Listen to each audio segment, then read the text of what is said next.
Well, for more on this, we're joined by transport expert Douglas Wilson from the University of Auckland. Kia ora, Douglas. Thanks very much for coming on with us tonight. People, of course, are pretty anxious to restore access, but what should the priority be for this initial $250 million?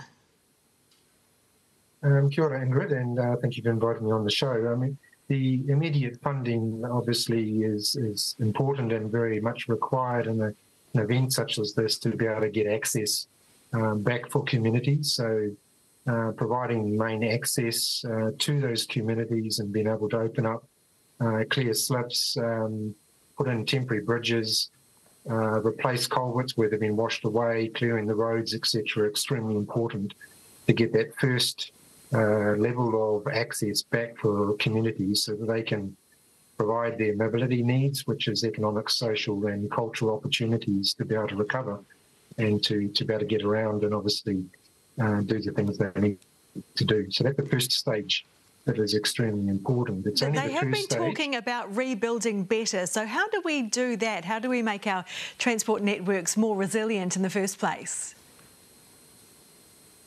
Yeah, and that's a complex question and a very good one, because the immediacy of the emergency means that the danger is that you get out and replace the road basically exactly where it is, and in some cases we're in worse condition than it was before because you've mixed all sorts of materials to be able to get it up as quickly as possible.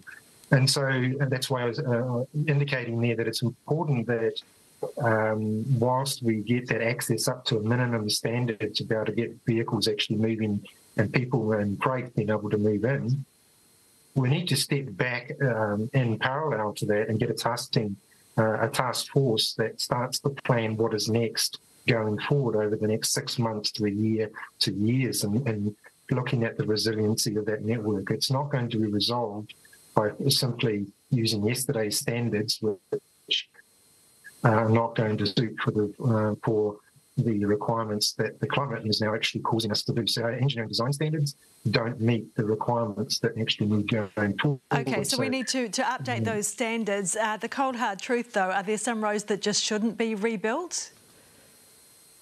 Yes, and I think there will be some areas that there will be some very hard questions to be asked, especially given that these roads are relatively low traffic one roads. They're very important for access and economic opportunities in those regions, but they have been placed sometimes in areas that are becoming more and more frequent with flooding, and those need to be seriously considered.